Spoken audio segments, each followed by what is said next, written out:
da medicina, é um cardiologista, então não tem como a gente falar de semiologia e não lembrar de um médico que saiba examinar tudo e que entenda essa coisa que a gente fala que é tão difícil, que é a criança e o coração dela. Tá? Então, o objetivo da aula é vocês saírem daqui sem medo, né? Claro, é teórico, mas conseguindo saber o que perguntar, como fazer o exame físico da criança, o que é importante, o que não posso deixar passar, né? Focando aí na pediatria. Vamos nessa. Vamos lá. Então, começando justificando um pouquinho. Então, as cardiopatias congênitas têm uma incidência alta, né? 0,8% nos países desenvolvidos, né? E 1,2% nos países em desenvolvimento. Essa diferença de incidência, ela se dá principalmente por condições ambientais, tá? Então, a gente sabe que a ausência de pré-natal, ausência de assistência à saúde, gestações sem acompanhamento, com uso de drogas, álcool, né, doenças congênitas ou outras, né, situações que estão envolvidas com uma má qualidade, um má desenvolvimento humano, elas propenciam, né, a cardiopatia congênita. Então, esse número ser maior em países em desenvolvimento, os países pobres, não é à toa. Então, 12 de junho a gente fala que é o Dia dos Namorados, né? Mas é também o Dia Mundial da Conscientização da Cardiopatia Congênita. Então, nesse dia a gente lembra que 10 entre cada 1.000 nascidos aí podem ser portadores de cardiopatia congênita. Então, é um diagnóstico que é muito relevante, saber diagnosticar é fundamental. Então, vamos lá, tá? Etiologia, tá? Então, nós temos, como eu falei para vocês, os fatores ambientais, né? Principalmente gestacionais maternos, então doenças como diabetes, lúpus, uso de substâncias, sejam medicamentos que a gestante tomou na gravidez prescrito, ou até, né, álcool, algumas drogas, todas essas substâncias, todas essas comorbidades, hipertensão arterial, têm associação com cardiopatia congênita maior, tá? Idade materna maior que 35 anos, tá? A gente não sabe se a idade maior que 35 é um fator isolado de risco ou se tem a ver que mães com mais de 35 anos geram filhos com mais chance de síndromes, que daí aumentaria o número de cardiopatias congênitas. Mas a idade maior que 35, materna e paterna, são fatores de risco. Então, né, tá justificado aí a gente fazer uma boa história mórbida familiar na nossa anamnese, tá certo? E hoje, se você buscar esses manuais genéticos, a gente tem uma lista enorme. Toda cardiopatia vai ter associação ou com microdeleções, ou com alterações cromossômicas, tá? Então, 72% das doenças, das cardiopatias congênitas, ou se não mais, né, já está bem estabelecido, né, a relação aí genética. Tá bom? Uma criancinha aí com síndrome de Down, né? Trissomia do cromossomo 21, tá? A cardiopatia mais relacionada com a trissomia do cromossomo 21, alguém sabe qual é? A síndrome de Down? Ah, você não vai me deixar em silêncio, não. Fala aí, liga esse microfone. Que é segunda noite. Alguém sabe? Se um bebê nasce Down, qual é a doença, a cardiopatia congênita, que ele tem mais chance de ter, vamos dizer assim? Tetralogia te falou? Mais alguém? Não? Dole uma, dole duas, dole três, vai. Tá?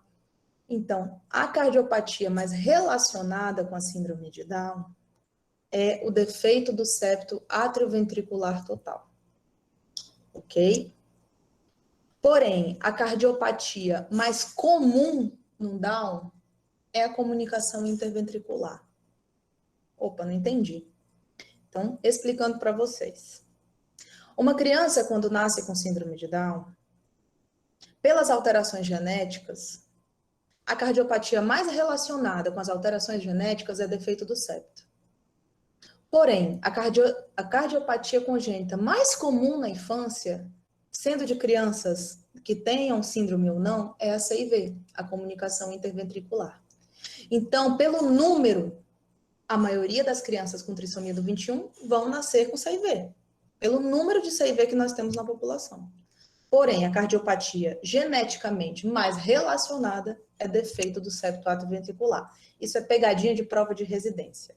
Então, prestem atenção quando perguntarem. A cardiopatia mais comum, ou seja, o número de crianças que nascem com aquela cardiopatia na síndrome de Down é CV, pelo número, tá? Mas a mais relacionada é o defeito do septo atrioventricular. Ele pode ter falou sim, tá? Mas não é tão comum assim, não é tão relacionado, é mais raro. Outras doenças, trissomia do 18, tá bom? Tem associação com cardiopatia, trissomia do 13, certo? E todas essas síndromes, né? Aí a síndrome de Patal, enfim, que foram consideradas por muito tempo como síndromes incompatíveis com a vida. Acho que quem está mais avançado aí na graduação pode até ter lido alguma coisa como síndromes incompatíveis com a vida. A taxa de mortalidade dessas síndromes é sim altíssima, elas não vêm só com problema cardiovascular, né? É um conjunto de alterações aí neurológico, do sistema de deglutição, formação de membros, enfim, muito grave. Porém, essas crianças com assistência à saúde, elas estão sobrevivendo. E não é a gente que vai dizer que pode ou não sobreviver. Claro, respeitando, com muito respeito aí a questão do cuidado paliativo, né? Mas alguns procedimentos na cardiologia infantil são justamente para paliativizar esses pacientes, dar mais qualidade de vida, não prometendo uma recuperação, não prometendo que essas crianças, né, terão uma vida normal depois do procedimento, mas sim que doenças genéticas que eram incompatíveis com a vida vêm na cardiologia pediátrica em busca de conforto, tá? Então, a gente sim, pode sim operar um paciente com síndrome, né, graves, como trissomia do 13, tá? E a trissomia do 18. Então, se vocês virem alguma, nossa, encaminhou uma trissomia do 13, um Patal, um Edwards para operar, opa, né? Talvez ele queira dar mais conforto para esse paciente, tá? Monossomia do X, síndrome de Turner, hoje esses epônimos, eles estão indo embora, né? Então, a gente tem que se adaptar a chamar pelo nomezinho correto. E essa carinha, para vocês não esquecerem, esse rosto afilado, esse narizinho fino, essa microsomia, essa é a cara de um paciente com síndrome de Digeorge, que são microdeleções do 22q, tá? Esse paciente, eles também podem ter cardiopatia congênita. Resumindo, muitas síndromes têm associação com cardiopatia congênita. A cardiologia pediátrica, ela anda de mãos dadas com a genética e sempre é um paciente, né, que, exceto alguns casos, ele pode sim ser investigado pela genética junto. Bom? Ou seja, né, uma abordagem multifatorial aí, tá bom? Síndrome de Holt-Oram, que faz essas anomalias aqui de membros superiores e tem associação com CIA. E também já tem um sequenciamento genético bem feito, tá? Então, eu tô lá na minha unidade de saúde, eu tô no pronto-socorro, né, às vezes no pronto-socorro não é o local melhor, eu tô lá no ambulatório de cardiopede e eu vou fazer a anamnese desse paciente. E daí, a gente chega lá no ambulatório e a gente jura que a gente vai perguntar só coisa do coração, né? Ufa, escapei da pediatria. Aí vem eu, chato, e falo, não, senta aí, vocês vão fazer a anamnese completa. Eu quero história, né, pregressa, eu quero que vocês peçam a carteirinha, eu quero que vocês olhem, eu quero que vocês façam história familiar, eu quero que vocês perguntem a idade da mãe, quero que vocês questionem se a mãe usou alguma coisa na gestação, se tem outros filhos com cardiopatia congênita, se tem morte súbita na família, se a mãe, né, teve alguma febre, teve infecção nessa gravidez. E daí a gente tem motivos para isso, né? Então já é bem estabelecido que crianças prematuras, crianças asfixiadas, ou seja, o Apgar menor que 7 no 5º minuto, com peso de nascimento abaixo do esperado, são pacientes com mais risco de desenvolver, de terem associado cardiopatia congênita, né? Não de desenvolver, certo? Tem um estudo que, brasileiro, inclusive, que ele viu o perfil dos recém-nascidos pré-termos de muito baixo peso. 2,52 desses recém-nascidos apresentavam cardiopatia congênita. Então, quanto que na população em geral a gente tem uma incidência aí de 0,8, olha só como sobe nesses prematuros, né? Doenças maternas, a gente conversou, além das doenças maternas, infecto-contagiosas tão comuns, sífilis, rubéola, né? Lembrando que rubéola tem associação com persistência do canal arterial, diabetes gestacional, também com miocardiopatia hipertrófica, nenéns gigs, né, enormes, nenenzinhos gorduchos demais, podem ter associação com cardiopatia congênita, tá bom? E a gente sempre pergunta os antecedentes familiares, tá? Tem outras crianças com problema no coração? Tem alguma criança que toma remédio para o coração? Ah, tem história na família de alguma criança que morreu, criancinha, neném, de uma vez, ninguém soube, ninguém entendeu por quê, morte súbita. Infarto precoce na família, né? Então, o bisavô morreu com 98, opa, isso não puxa tanto para mim, mas um infarto com 30 anos, opa, será que tem alguma anomalia de coronária, né, nessa família? O que que a gente pode estar esperando disso aí? Tá certo? E lembrando, né, que nos recém-nascidos, pré-termos, muito baixo peso, ou crianças que necessitaram de UTI, tiveram um Apgar baixo, a chance de associação de cardiopatia e síndrome é muito grande, passando aí de 50%, tá bom? Então a gente sempre fica de orelha em pé com a história, os antecedentes gineco-obstétricos e a historinha materna dessas crianças. Então, justificando aí uma boa anamnese, tá certo? E depois da anamnese, a gente vai olhar a criança. E daí vocês falam, ufa, cheguei aqui na cardiopede, chega de criança chorando, vou só colocar o esteto no peito e mó paz. Aí eu falo para vocês vão examinar a criança inteira. Acho que já virou jargão meu. É da cabeça aos pés, da cabeça aos pés, da cabeça aos pés. Eu faço sempre do mesmo jeito. Porque quando a gente faz uma coisa do mesmo jeito, a gente cria um mapa mental e a chance da gente errar é menor. É isso que eu justifico para vocês. Então, esteja no pronto-socorro, esteja no consultório, esteja no ambulatório de especialidade, sou pediatra ou não sou, tanto faz. O importante é que vocês vão examinar essa criança de cabeça aos pés. Quando a gente lê o Porto, ele fala assim, que a anamnese é o cargo-chefe do diagnóstico.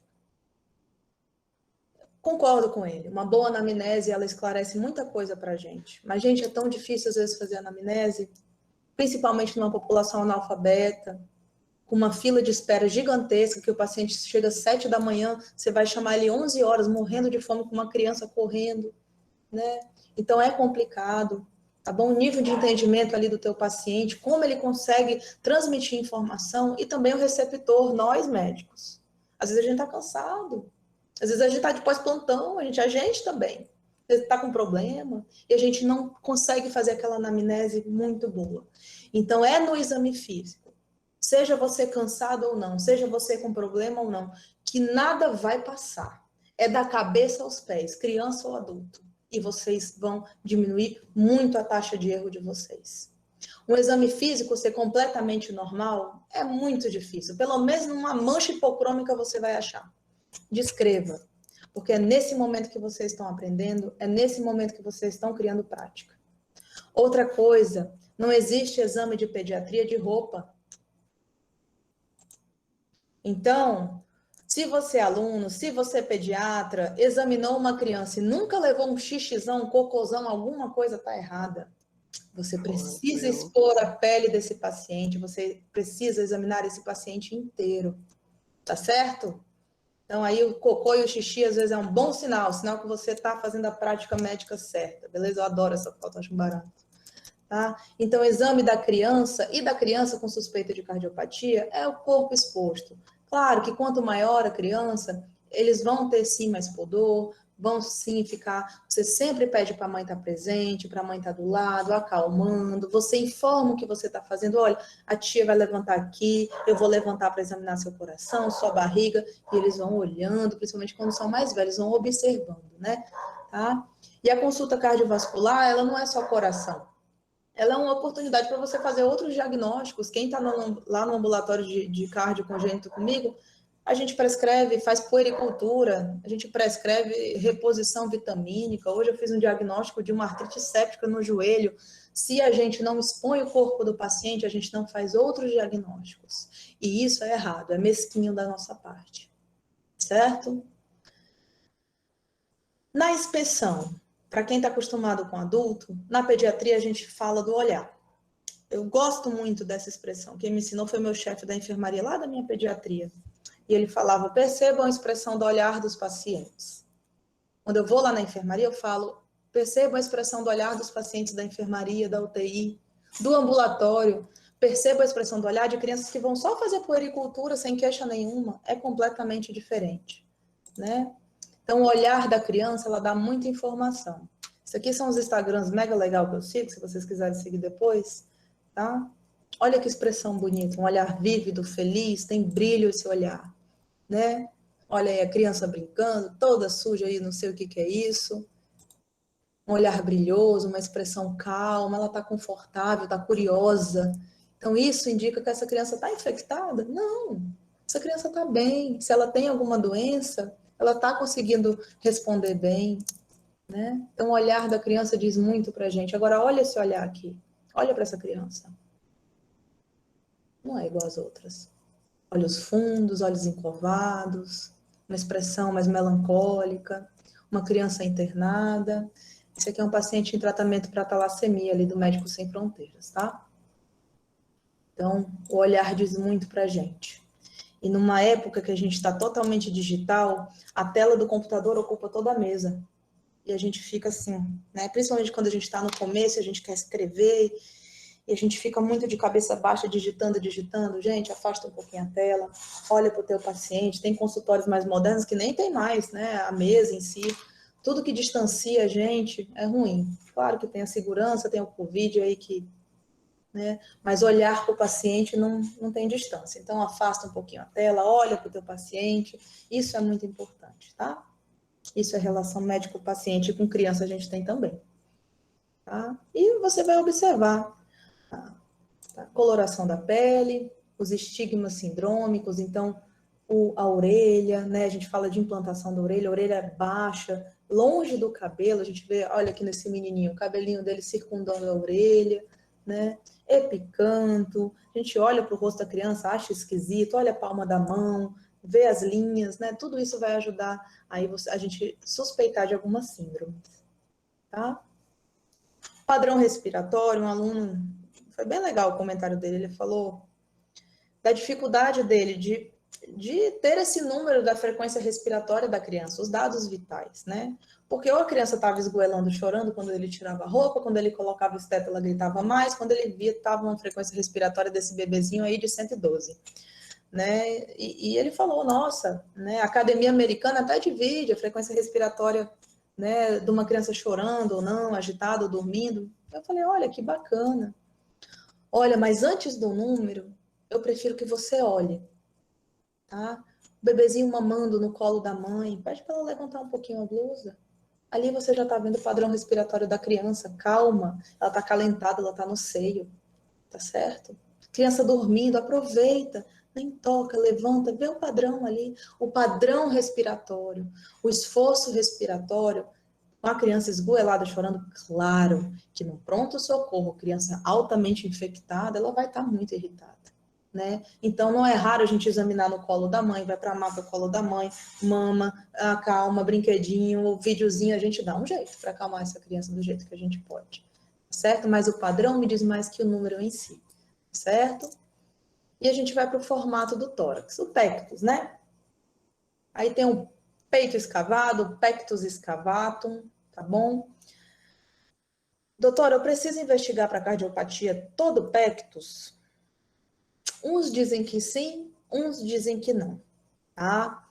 Há estudos bem contraditórios, há poucos estudos sobre a relação de cardiopatia com pectus. A maioria fala que não há relação. Alguns falam que tem relação com canal arterial, prolapso de válvula mitral, enfim. Pelo sim, pelo não, tudo bem investigar, tá certo? Fazer um ecocardiograma nessa criança, tá? Tem muita associação do pectus escavato com síndromes. Então, síndrome de Marfan, síndrome de Pierre-Robin, tá? Que a gente não sabe, então, se a cardiopatia é pela associação da síndrome ou do pectus isolado. Ok? Tá? Em alguns pectus escavatum, pode haver compressão do mediastino, tá? Esses pectus bem proeminentes, bem graves. Tem alguns estudos mostrando aí até redução da função cardíaca. O tratamento dessas crianças é com cirurgião torácico, não necessariamente cirúrgicos. Existem órteses, né, coletes, que vão ajudar aí na posição desse externo. A gente sabe que isso tem a ver com fragilidade da cartilagem aí das costelas, tá bom? Com a sua ligação com o externo, então acaba que entra ou vai para frente, tá? E tem relação com o histórico familiar, aí o pectus escavato. Geralmente você pergunta, tem alguém na família que tem, assim, um peito desse jeito? Eles provavelmente vão dizer que sim, tá? E o peito de pombo, o pectus carinatum, tá? A associação do pectus com cardiopatia congênita, o carinato é bem pouca, a gente pode dizer até que não tem relação, tá? Não é obrigatório você investigar, então, o pectus, tá? Carinatum, para cardiopatia congênita, mas se você investigar também não está errado. E a maioria do tratamento responde bem a essas órteses, né? Então, ela vai comprimir a parte anteroposteriormente e o resultado é bem bom. Veja um rapazinho que usou esse tratamento e o resultado é maravilhoso. Tá certo? Vamos para frente. E, né, vamos direcionar um pouco para a cardiopatia congênita. Ainda na inspeção, a gente fala muito de cianose, né? Cardiopatias cianogênicas, tá? O que é a cianose, né? Então, a cianose, quando a gente fala em relação à cardiopatia, a gente está falando de cianose central. O que é isso? Geralmente relacionada, né, ponta do nariz, região aqui malar das bochechinhas, a própria mucosa oral, língua, tá certo? Essa segunda figura dá para a gente ver bem ali dentro da boca mesmo da criança, ali bem cianótico, tá certo? E tem a cianose periférica, né? Ponta dos dedos das mãos, dos pés, que estão mais relacionados com eventos vasomotores, tá? Frio, água, algumas coisas que lembram doenças da reumatologia pediátrica, né? Fenômeno de Raynaud, tá? Ou doença de Raynaud, tá certo? Né? Isso vai ter mais a ver com a cianose periférica. Geralmente, quando a gente fala de cianose central, a gente pensa em cianose ou por cardiopatia congênita ou por algum problema pulmonar na criança, tá certo? Lembrar que a percepção da anemia, ela se reduz, né? A anemia, quando uma criança é anêmica, você perceber a cianose vai ser mais difícil, eu vou explicar para vocês por quê, tá? Então, a gente tem aí o vaso sanguíneo, o glóbulo vermelho, tem o ferro, e o ferro é que vai ajudar, né, a formar a oxihemoglobina, que é a hemoglobina, né, que carrega o oxigênio, enfim, faz aí a saturação aí do nosso sangue, tá certo? Existe também uma porção, uma parte dessa hemoglobina que ela não está ligada ao O2, ou ela está ligada ao gás carbônico, que é a carboxihemoglobina, tá? Ou ela não está ligada a ninguém, que daí é hemoglobina reduzida, tá certo? O que acontece? Quando a gente tem menos oxigênio disponível do nosso corpo, tá? A gente vai ter um maior número de hemoglobinas reduzidas e hemoglobinas ligadas ao gás carbônico. Porque o gás carbônico adora hemoglobina, ele se liga muito loucamente. Então, deu bobeira, o CO2 ligou, tá certo? Então, a cianose seria o quê? Fisiologicamente falando, o aumento dessa hemoglobina reduzida, dessa hemoglobina não ligada ao oxigênio. Tá? O normal seria 2,6 gramas por 100 ml, isso aqui só a título de prova mesmo, e maior que 5 seria o que você clinicamente chamaria de cianose, aí com queda da saturação. Tá certo? Então, se eu tenho menos hemácias, eu tenho, respectivamente, menos oxi e menos hemoglobinas reduzidas. Por isso que a percepção da cianose vai ser mais difícil, tá? Então, crianças anêmicas enganam, tá? tá? Outra coisa que leigamente, você falar que a criança roxa, às vezes eles vão falar que sim, tá? Ou eles vão falar que sim, é roxo para tudo. A criança pálida, eles entendem como roxo, tá? E você pergunta, mas fica roxinho, parece que tá meio azul. Aí ele fala que não. Ou você vendo uma criança cianótica e a mãe não percebe. Isso acontece também, tá? Geralmente as pessoas leigas, elas associaram cianose com aquela aspecto de cor cadavélica mesmo, aquele roxeado cadavélico. Então eles entendem que cianótica é uma criança praticamente toda preta mesmo, arroxeada, tá? Então essas pequenas percepções de cianose perioral, de cianose centrais, às vezes só quando você coloca o abaixador de língua, percebe, tá?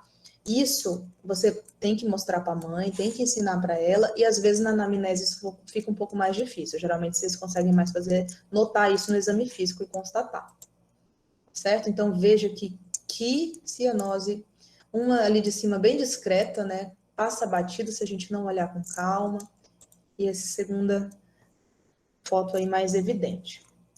Nos livros ainda vem esse teste de hiperóxia para diferenciar a cianose por cardiopatia congênita ou uma cianose que seria de outra causa.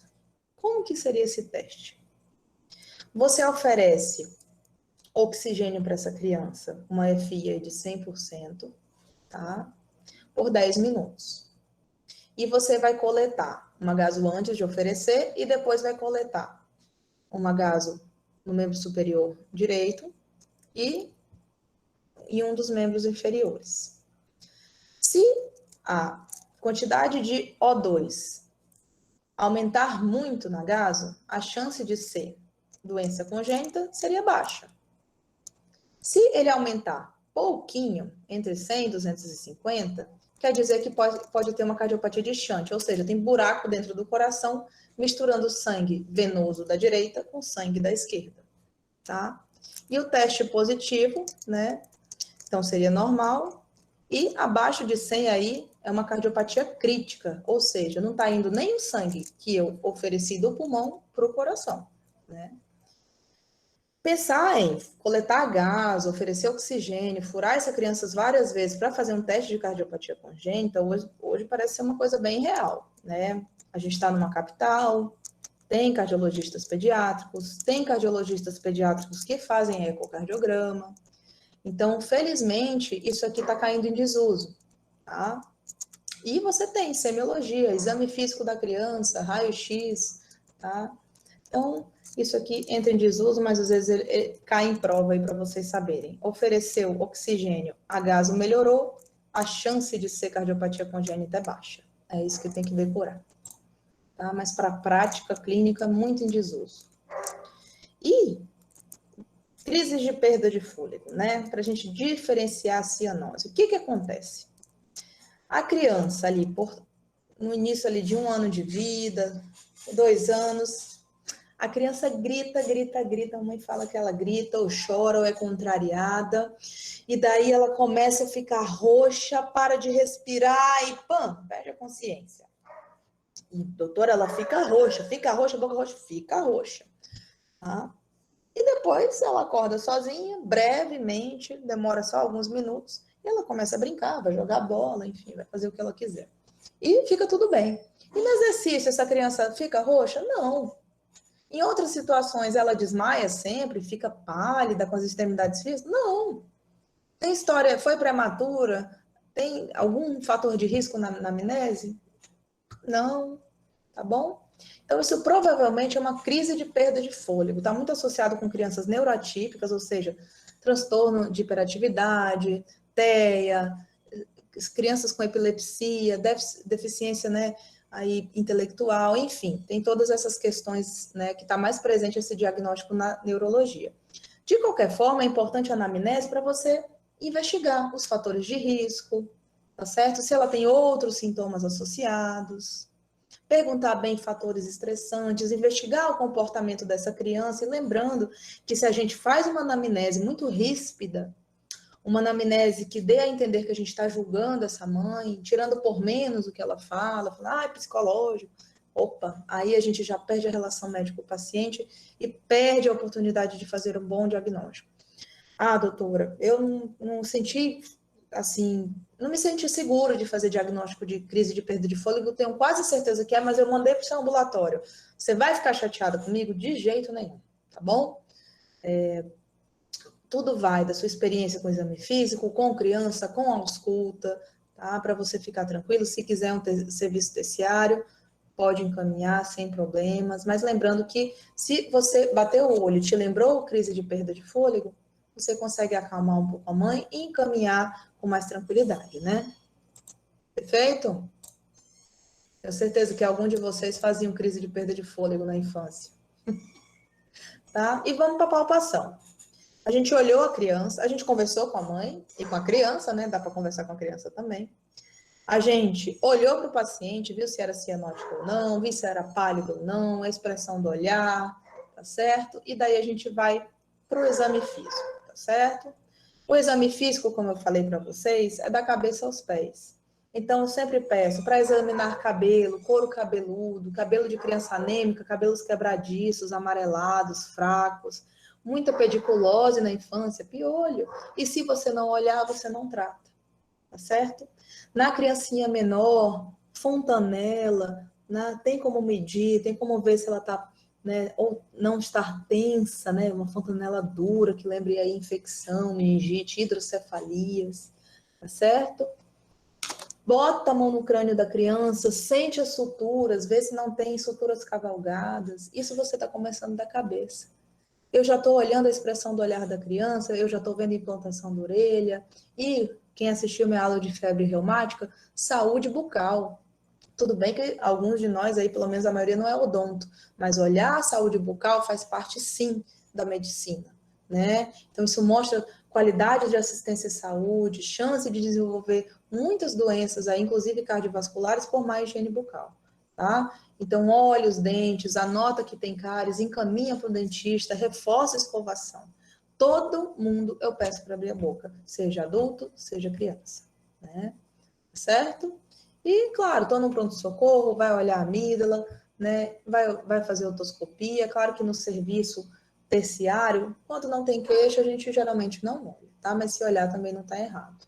E vou palpar linfonodomegalias. Lembra que na criança menor, a gente sempre palpa a clavícula, né? Nos lactentes, principalmente que nascem de parto normal, pode ter crepitação, pode ter fratura. Eu já percebi o formato do tórax, eu já olhei o padrão respiratório dessa criança, tá certo? E daí eu vou colocar minha mão sobre o tórax da criança, tá? Aqui é uma foto aí de um adulto, tá? Eu gosto muito dessa posição da mão. Perceba, a ponta dos dedos está procurando o ictus, tá? Então, o ictus, geralmente, no lactente, ele vai ter de meio a uma polpa digital, tá? É um ictus pequenininho, ele é proporcional ao tamanho da pessoa. No adulto, a gente considera no máximo até 2 polpas. Na criança, a gente pode ter ele um pouquinho do quarto espaço intercostal. À medida que a criança vai crescendo, ele vai migrando ali para o sexto, quinto espaço intercostal, sempre na linha hemiclavicular, tá certo? Lembrando que esse ictus ele pode ser muito propulsivo, isso lembrar hipertrofia de câmeras, isso lembrar estados hemodinâmicos, febre, né, um precórdio muito propulsivo, e o ictus também vai ser. Tá? É fácil papar ictus na criança? Não, tá? É bem pequenininho, na criança tudo a gente bota uma mão muito suave, mas é possível, tá certo? O ictus ajuda muito. Hoje a gente recebeu uma criança com dextrocardia no ambulatório. E a residente me falou: o ictus, doutora, tá à direita.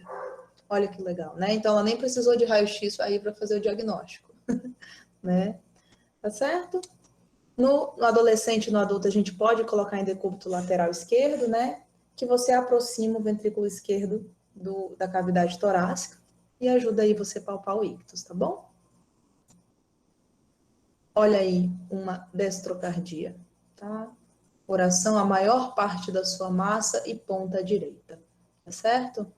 Você olha, putz, o raio tá ao contrário? Não, é para direita mesmo. Aí você vai lá na sua anamnese, no seu exame físico, tava ictus à esquerda, você fala, opa, deixa eu mudar aqui, né? Então, só para não passar vergonha. Olha que bonitinho. Frêmito. Então, o frêmito é a sensação de vibrações produzida por sopros, tá? Sendo sopros valvares, por estenose de alguns vasos, tá? Você pode ter a sensação tátil que está vibrando, tá bom?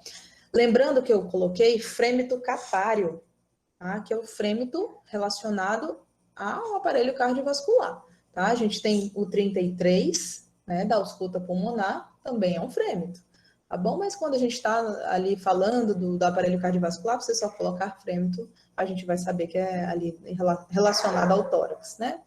Tá bom? Lembrando que esse frêmito pode irradiar por todo o tórax, então passar a mão, né?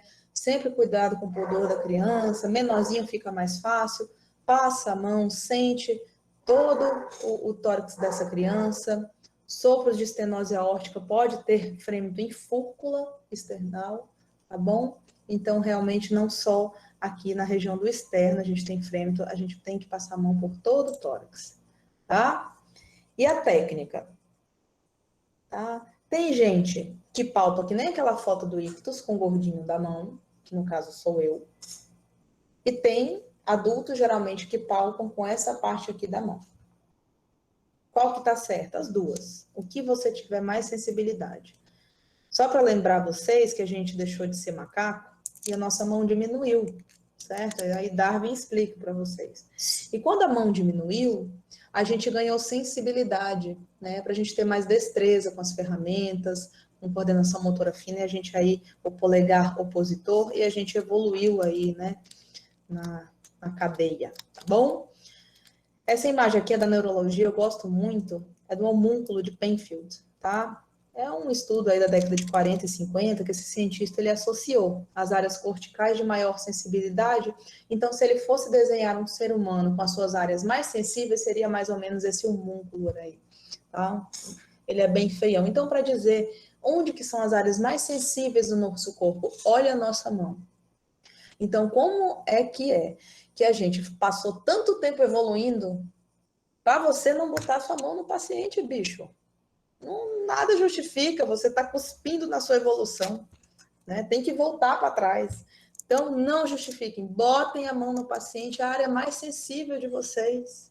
Aqui, muitos diagnósticos são feitos. Algumas vezes a gente coloca a mão no tórax, sente frêmito, catário. Opa, esse paciente pode ter sopro. Eu nem coloquei o estetoscópio ainda no tórax do paciente. Então, a medicina pode ser muito rica e interessante, se a gente fizer dela interessante, né? Então, tá? Essa área da mão aqui é muito sensível. Eu geralmente, tá? Primeiro quirodáctilo, aqui tem esse gordinho aqui de baixo, é aqui que eu palpo geralmente os frêmitos, tá? Então, eu coloco minha mão assim sobre o tórax do paciente e vou procurando sentir vibrações, tá? Tem um estudo muito legal, eu deixei até o link para vocês, que ele estudou sensibilidade, tá? Sensibilidade e força da mão conforme a idade das pessoas, comorbidade, sexo, enfim.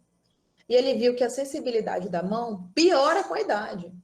Então, dá tudo de si agora na sensibilidade vibratória, porque esse é o momento. A minha já deve estar perdendo um pouco, tá? E melhora com quem toca instrumento musical. Olha que interessante, né? Então, às vezes a gente acha que está ali tocando violão no churrasco da turma, mas você fala que você está treinando a sua palpação, a sua sensibilidade, beleza? Vamos em frente, tá? Então, é desse jeitinho, parece que ele está palpando o ictus, eu venho aqui com essa parte aqui, né, da minha mão, e dessa mesma posição eu vou palpando o frêmito. Se você quiser palpar assim, não tem problema, tá perdoado. Como você sentir, melhor. Cursos, eu falei para vocês que é da cabeça aos pés. Então, vocês examinaram a cabeça, viram a implantação, auscultaram o precórdio, colocaram a mão, viram a ausculta pulmonar desse paciente, viram saturação, frequência respiratória, frequência cardíaca, tá certo? Passaram para o abdômen, auscultaram, e daí estava tudo certo, e você falou, acabei. E eu falo, você examinou o pipi do paciente? Não. Ué, como é que você vai fazer diagnóstico de fimose? Como eu falei, a cardiopediatria, o ambulatório é uma uma chance da gente fazer puericultura, tá? Então, sempre com a mãe presente, quanto mais velho, mais explicado você vai fazer.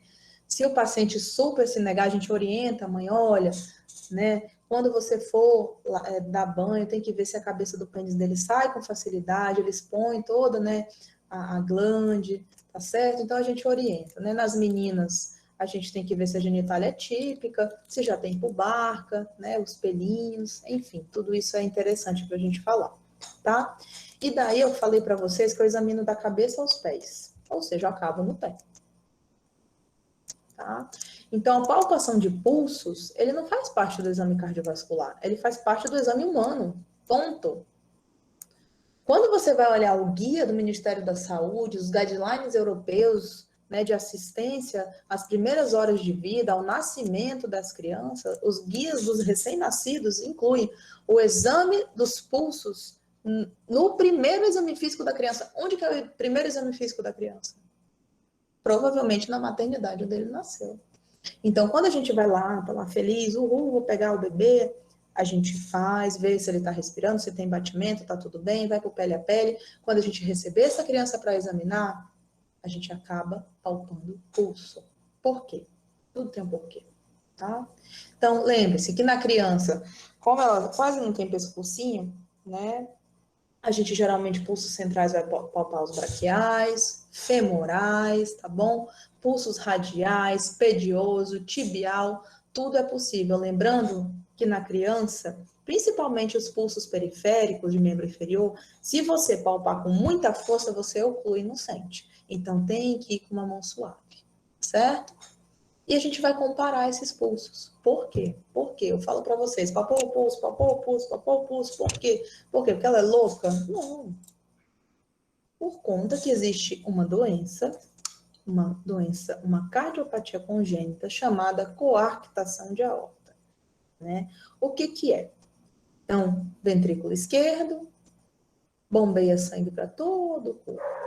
A gente tem a válvula aórtica, arco aórtica e vai descendo o istmo, né? E a aorta descendente, certo?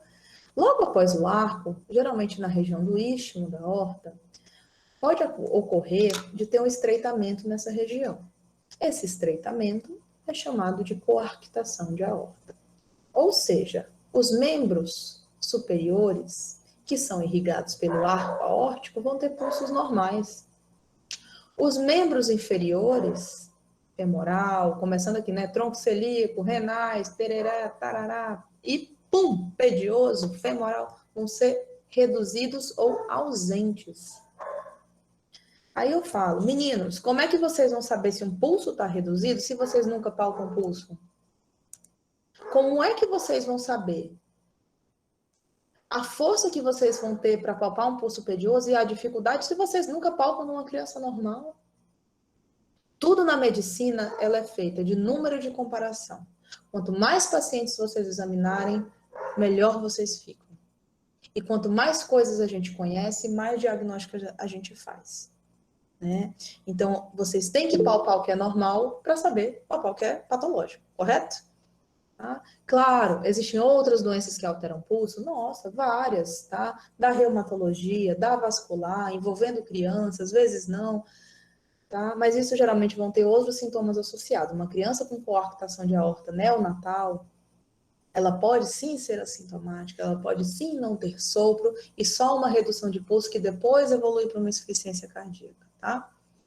Existe adulto com diagnóstico de coarctação de aorta? Existem. Adultos hipertensíssimos, que ninguém sabe de onde vem. Palpou o pulso? Opa, não sinto. Lá vai um adulto com coarctação.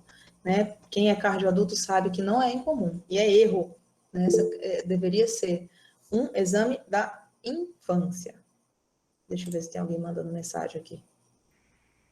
Doutora, Oi.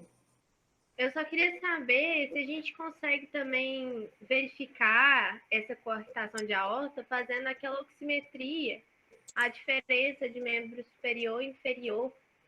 Aí, tipo assim, se der um número diferente de 2, a gente pode dar uma desconfiada disso. Beleza, o teste do pezinho seria, né?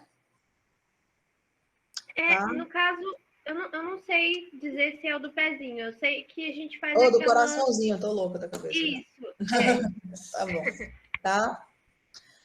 A coarctação de aorta, como que a gente vai ter cianose?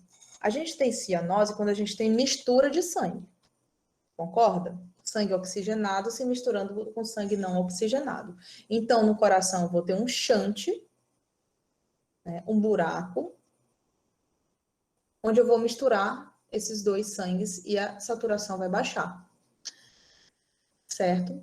Em cardiopatias que são dependentes de canal, do canal arterial, o sangue que irriga a minha parte de cima não é o mesmo sangue que irriga a minha parte de baixo.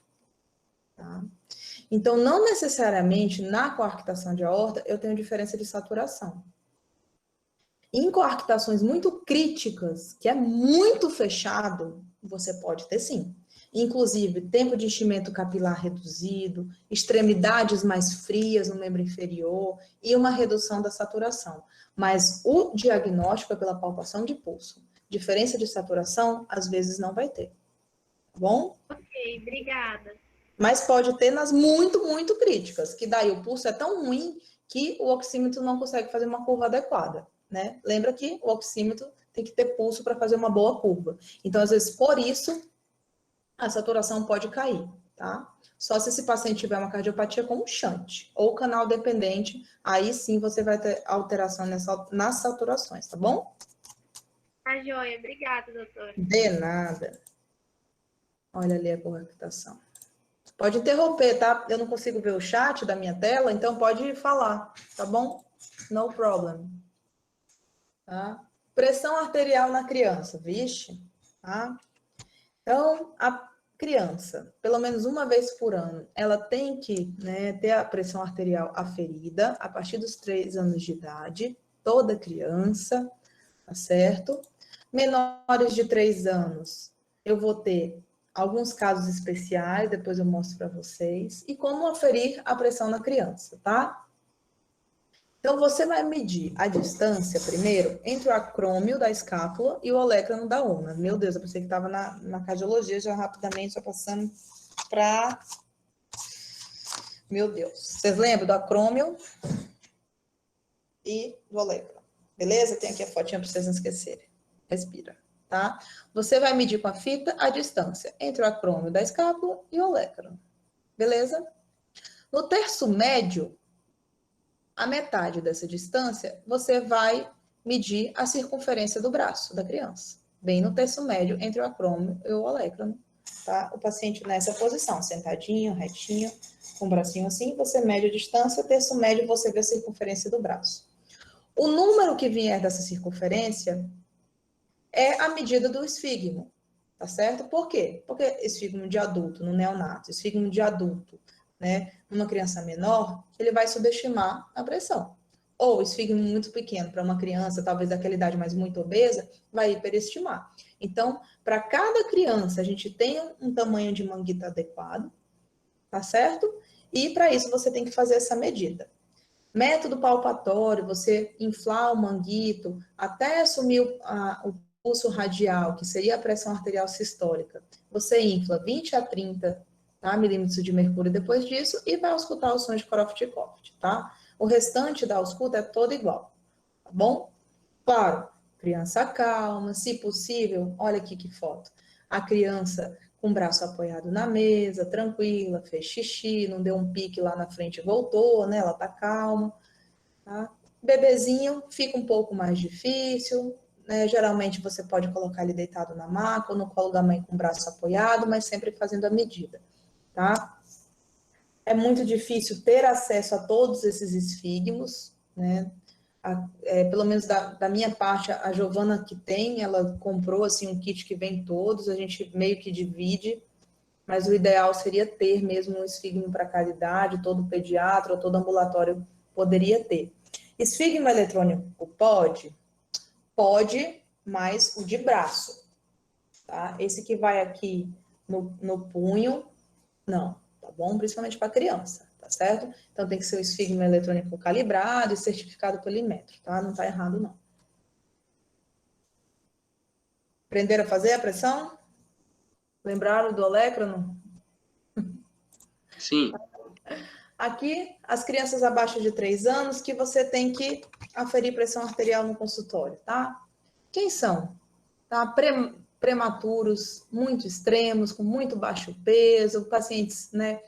Crianças com neoplasias, transfusão aí de medula óssea, pacientes da nefrologia, ou que já tem diagnóstico de hipertensão, anemia falciforme, ou seja, crianças com doenças crônicas, se a gente for resumir, tá certo? Mas via de regra, a partir dos 3 anos, uma vez por ano, a gente tem que ter pelo menos uma pressão arterial dessas crianças.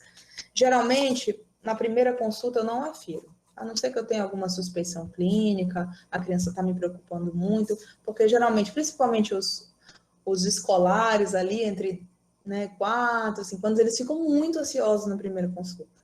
Né? Então, vem umas pressões assim, jaleco branco mesmo, tá? Né? Então, eu deixo para o momento que eles estão mais adaptados, estão mais tranquilos comigo, geralmente dá certo assim. Mas não está errado aferir na tua primeira consulta, lá no consultório de vocês, não, tá? Ausculta cardíaca.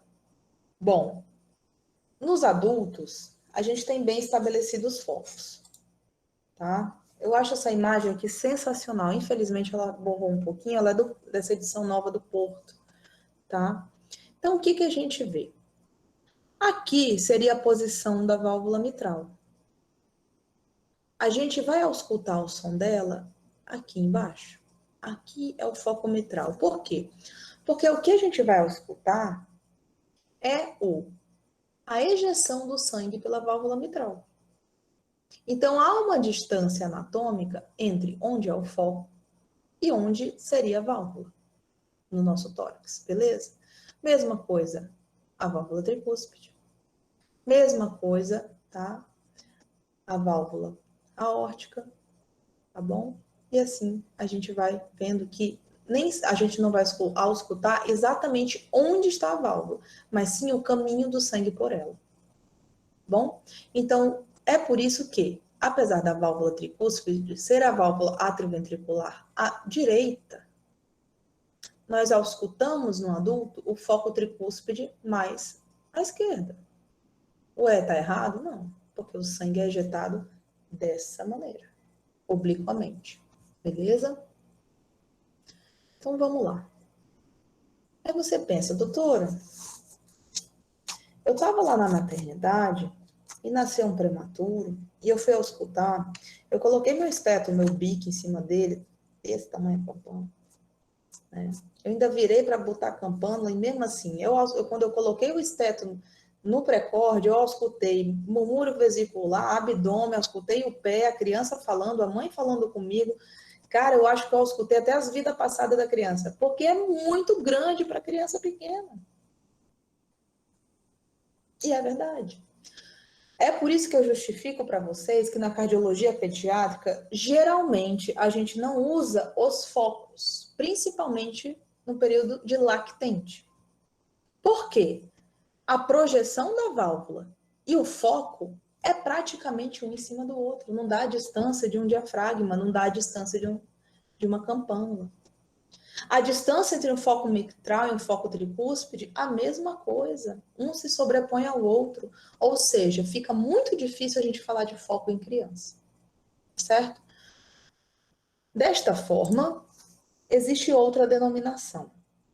Eu fiz como minha base a borda external. Meu Deus, ela voltou para a ortopedia. Então, lembra aí do externo. Beleza? Nós temos aqui, na parte alta do externo, tá? O manúbrio. Qual que é o nome dessa região aqui? A fúrcula, né? Tá bom? Beleza? E você vai ter a parte média do externo corpo e o processo tifoide aqui embaixo, beleza? Na criança, você consegue, com 3 dedos no lactente, abarcar o externo completo dele. E essa vai ser o ponto de referência para a gente, a nossa base. A gente vai dividir horizontalmente em borda external BE alta, que ocupa essa região da fúrcula e do manúbrio, média, abarcando mais o corpo do externo, e baixa, ali próximo do processo tifoide. Beleza? Então, quando eu coloco o meu esteto no foco mitral de um lactente, vamos falar assim, eu não estou colocando o meu esteto na borda external esquerda baixa? Quando eu vou auscultar as válvulas atrioventriculares dessa criança, eu geralmente estou falando de auscultas em bordas externais médias e sopros, né, de válvulas pulmonares, aórticas, geralmente eu estou falando de sopros mais altos. Tá errado eu falar o foco? Não, não tá errado. Porém, por convenção e pelo motivo que eu expliquei para vocês anteriormente, a gente fala de borda external. Então, borda external, direita alta, direita média, direita baixa. Borda external, esquerda alta, média e baixa. Beleza? Deu para entender? Então, assim Sim. você consegue localizar, entre aspas, os focos e onde está o sopro.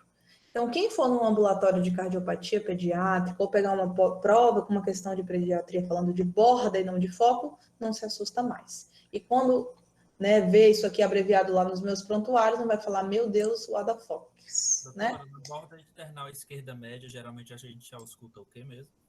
Fala alto aí para mim. Na Ficou baixo, borda querido. external esquerda média, geralmente é possível escutar o quê? Vamos ver aqui no adulto? Se a gente fosse considerar o externo desse adulto, alto, perfeito? Médio e mais baixo aqui. Baixo, o que a gente tem não é válvula mais, a gente tem septo interventricular. Então, geralmente, em borda baixa, a gente lembra muito dos sopros de comunicação entre os ventrículos, interventricular. Quando a gente vai para a borda média aqui, a gente tem duas válvulas atrioventriculares, a tricúspide e a válvula mitral, certo? Então, o foco tricúspide mitral, se a gente olhar aqui no externo do adulto, ele não está bem no corpo do externo, que é a região da borda external média, direita ou esquerda. Perfeito? E os vasos, né, da base saindo que nem o coração de galinha lá para cima, a borda alta, os sopros relacionados aos grandes vasos, a aorta e pulmonar e artérias pulmonares. Faz sentido? A única diferença, o que a gente está fazendo de diferente em relação aos focos é mudar a nossa base.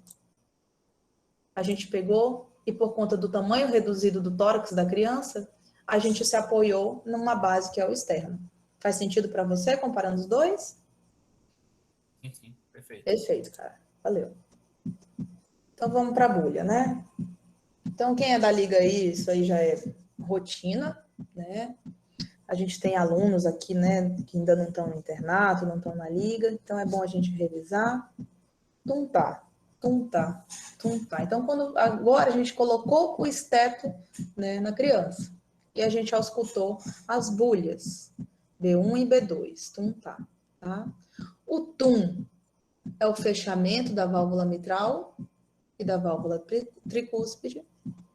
E o tá seria o fechamento da válvula aórtica e da válvula pulmonar. Então, o que isso tem a ver, doutora, com a sístole e com a diástole? Lembra? Na sístole, né, o coração ejeta sangue para o corpo e para o pulmão. Na diástole, o coração vai relaxar e se encher de sangue. Beleza? Então, na diástole, o coração relaxa, veia cava superior trazendo sangue venoso lá de cima do corpo, da sua cabeça, veia cava inferior trazendo da perna, da barriga, de todo canto, o sangue venoso entra no átrio direito, na diástole, o coração relaxa, válvula tricúspide abre e lança sangue no ventrículo direito, tá? Eu falei que o fechamento da válvula mitral e tricúspide é a B1. O ciclo cardíaco é sempre para frente, sempre para frente, sempre para frente. É uma comunicação de vasos, é hidráulica. Se está voltando para trás, alguma coisa dá errado, certo? Então, o ciclo cardíaco sempre é para frente, sempre é para frente. Na sístole do ventrículo direito, ele tem que ejetar sangue para o pulmão, pelo tronco da artéria pulmonar e artérias pulmonares. Ele tem que ir para frente. Se ele voltar aqui pela válvula tricúspide e voltar para o átrio, para trás está errado. Então, durante a sístole, a válvula tricúspide tem que estar fechada e a válvula pulmonar tem que estar aberta. Faz sentido? Então, tum, tá? a válvula tricúspide fecha. E do outro lado, a mesma coisa que está acontecendo. O ventrículo esquerdo tem que ejetar o sangue para a aorta, sempre para frente. Se voltar sangue para trás, tem alguma coisa errada. Então, na sístole, a válvula mitral tem que fechar. As duas fecham num intervalo de milissegundos, muito pouca diferença, então você ausculta um único som, tá? Tum. Então, quando você ausculta o tum, você está auscultando o fechamento da válvula mitral e da válvula tricúspide. Então, você está pensando na sístole ventricular. Beleza? E o tá? Então, sobrou quem?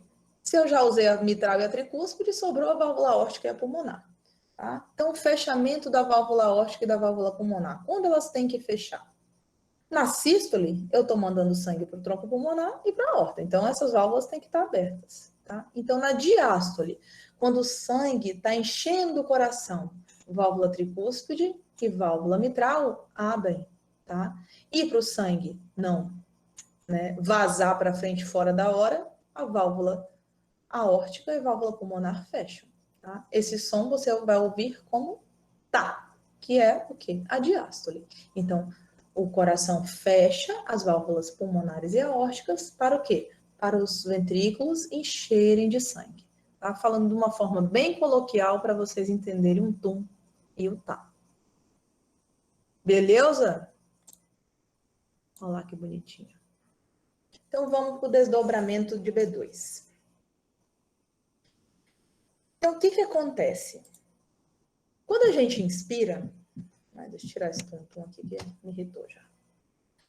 Tá. Quando a gente inspira, o meu diafragma baixa, certo? Eu expando a minha cavidade torácica. Eu aumento pressão negativa, é como se eu estivesse chupando um canudinho. E a pressão negativa do meu tórax aumenta. Então, tudo que tiver perto do meu tórax vai ser sugado para dentro. Vocês concordam? Eu estou inspirando. Quando eu inspiro, eu aumento o meu retorno venoso. Eu faço como se fosse uma sucção mesmo.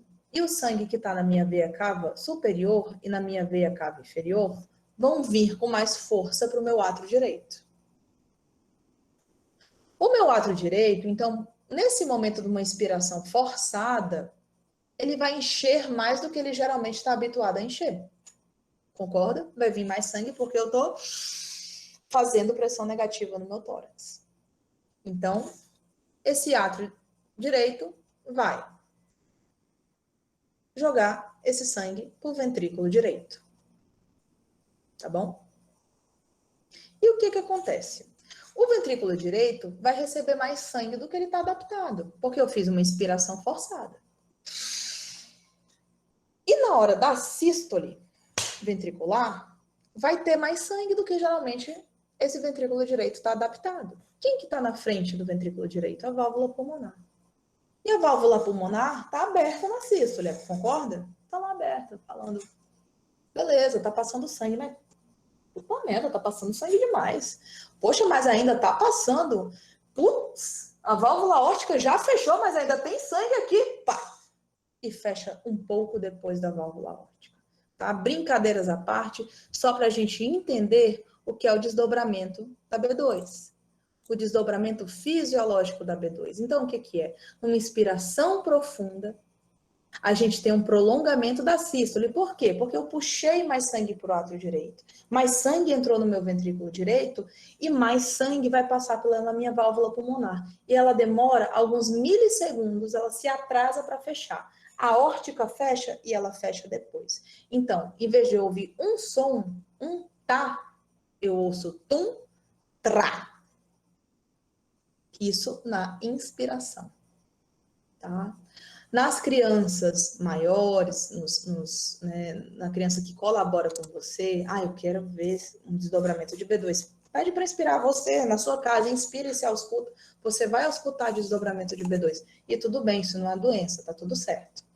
Porém, eu pego meu estetoscópio, coloco no peito da criança, coloco ali no pré-córdio da criança e tum-trá, tum-trá, tum-trá, inspira, expira, inspira, expira. Inspira forte, tum-trá, tum-trá. Pode respirar normal, tum-trá, tum-trá. Bebezinho respirando, inspirando, expirando, tum-trá, tum-trá. Opa, esse desdobramento de B2 não tem nada a ver com a respiração. Ele inspirando ou não inspirando, desdobra igual. É tum, trá, trá, trá, trá. Isso é doença. Isso é patológico. Isso tem que ser investigado, tá? Ou seja, por algum motivo, tem muito sangue passando do ventrículo pela válvula pulmonar e está atrasando. Ou tem muito sangue passando do ventrículo esquerdo pela válvula aórtica e está atrasando o componente aórtico, tá? Por algum motivo, está ocorrendo atraso. Então, de qualquer forma, isso a gente vai investigar. Na cardiologia pediátrica, desdobramento fixo patológico de B2 lembra muito CIA. CIA? Mas por que CIA? O que é CIA? CIA é comunicação interatrial, CIA. Ou seja, tem átrio direito e átrio esquerdo. Tem um buraco no meio, comunicação entre os átrios. O lado esquerdo, aos poucos, vai mandando sangue para o lado direito. Tem um buraco ali no meio. A pressão aqui do átrio esquerdo é um pouquinho maior do que o lado direito. Ele vai mandando sangue do átrio esquerdo para o átrio direito. Cada sístole, ele vai mandando sangue para o átrio direito. Aos poucos, com o perpetuar dessa doença, se a gente não interferir, muito sangue vai para o átrio direito. Muito sangue vai para o ventrículo direito. E muito sangue vai passar pela válvula pulmonar para o pulmão. Por isso que a gente fala que comunicação interatrial é de hiperfluxo pulmonar.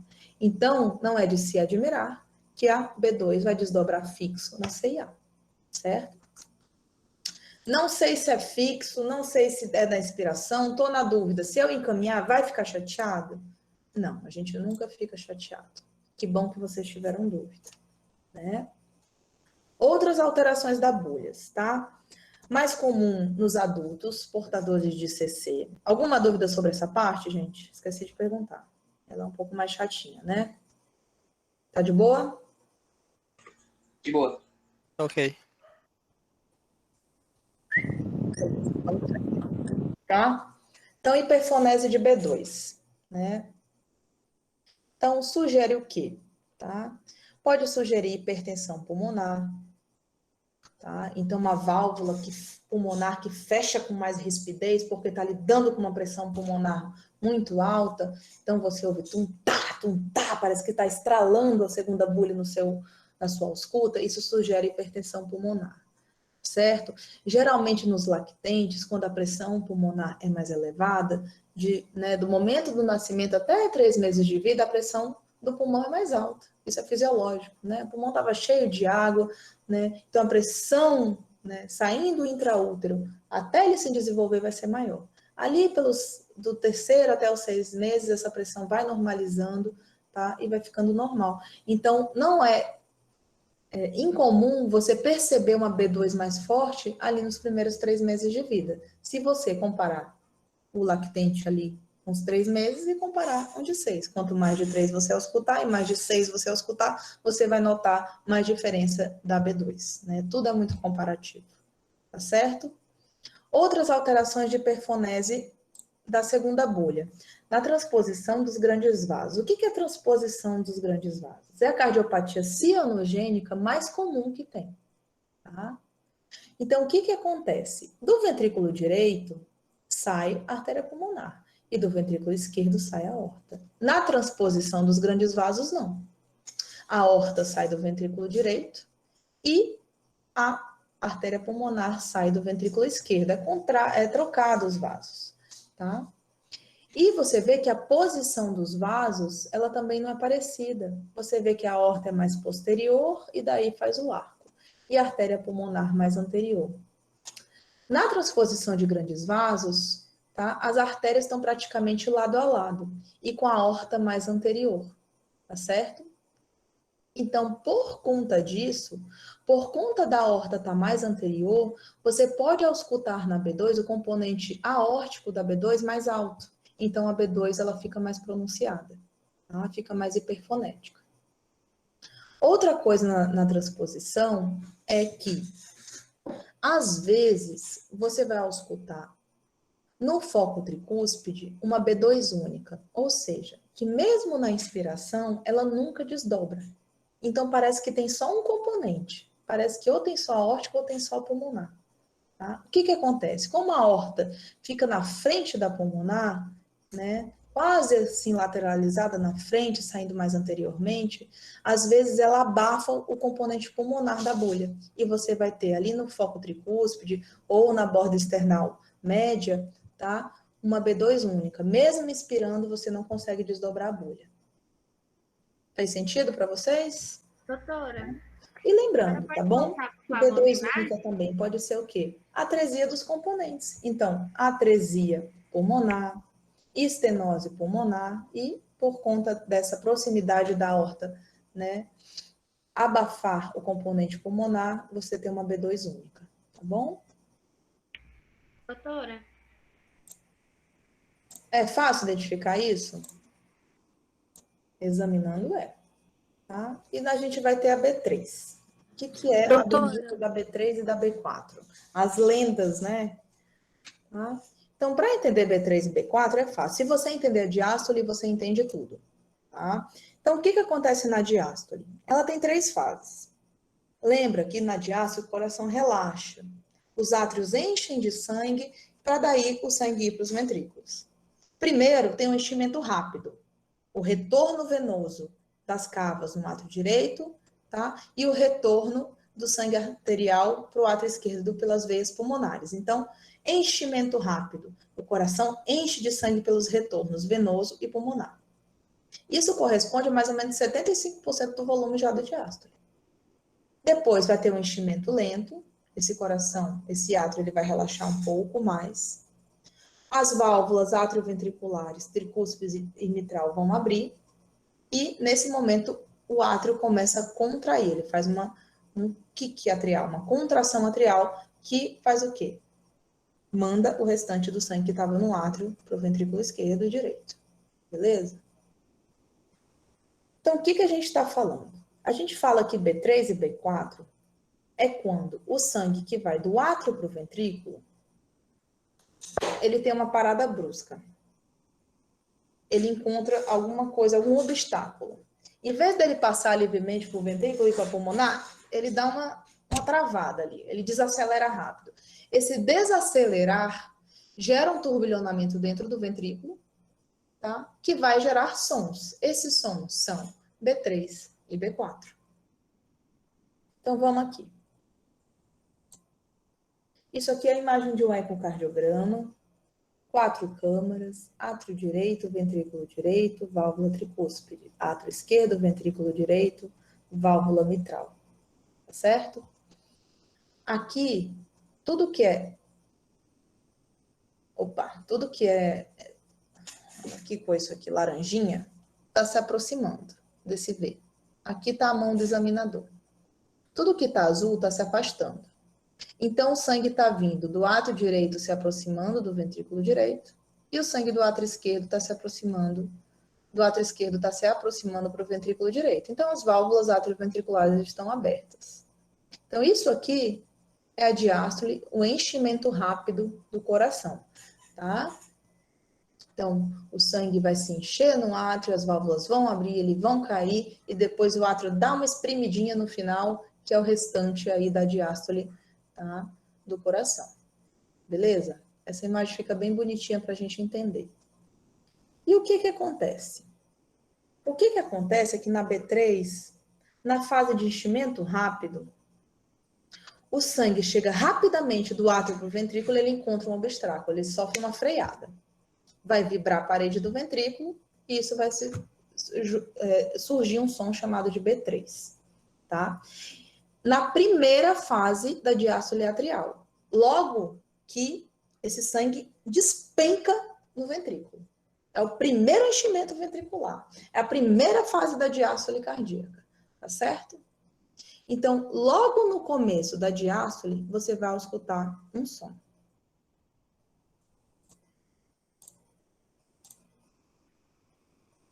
Então, veja, B1, lembra que a gente estava falando mais relacionado à sístole. E B2, a gente estava falando mais de diástole. Eu falei que a B3 é quando? No enchimento do ventrículo, na passagem de sangue do átrio para o ventrículo, no primeiro momento que abre as comportas, abre-se as válvulas, vem o retorno venoso e vum, enche o ventrículo, perto da diástole, a gente vai ter B3. E o som que a gente escuta é exatamente esse aqui. Ah, que bom, tirei o som, bonito. Espera aí. Vamos lá de novo.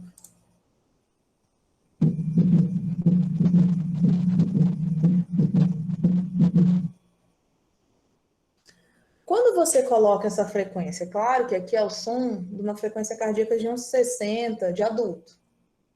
Quando você multiplica isso para uma ausculta de criança, isso fica parecido com o ritmo que a gente fala de ritmo de galope. Tá certo?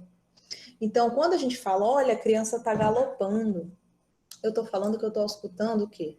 B3. Certo? Então, essa seria B3, tá?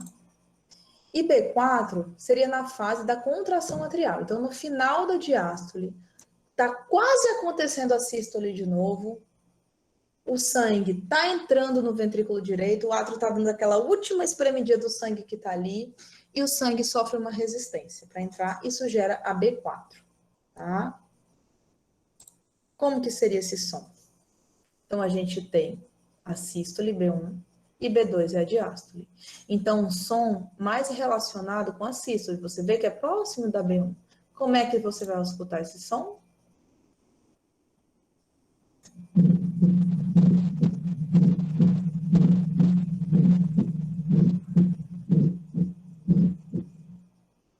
Nossa, doutora, achei tudo igual. Tá? Depois vocês vão ter aula aí, ausculta isso aí, que vai ficar mais fácil. Tá bom? Então, você tem tum-tum, tá, tum-tum, tá, tum-tum, tá. Tá certo? Então, é um som relacionado mais ao final, a fase final da diástole. Então, B3 é logo no início da diástole, então está relacionado mais com B2.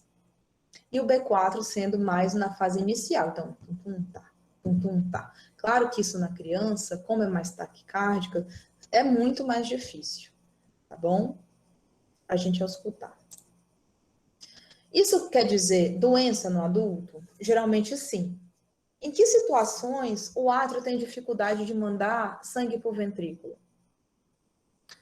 Eu ter um ventrículo duro, hipertrofiado, fortão, que não relaxa direito, pode gerar B3 e B4? Pode. O sangue não vai frear ali quando ele entrar, não vai turbilhonar? Um paciente com insuficiência cardíaca, tá? Insuficiência mitral, hipervolêmico, tá? Então, ele não vai ter dificuldade de entrar nesse ventrículo, a complacência não vai ser o que ele espera? Sim. Pode ter dificuldade de entrar? Pode. Pode gerar vibrações na parede, isso ser B3 e B4? Pode. Então, geralmente, esses sons B3 e B4, a gente está mais adaptado de falar na cardiologia adulta. Pacientes com ICC, tá bom? Isso é fator de morbidade em pacientes com ICC, né? Principalmente B4, tá certo?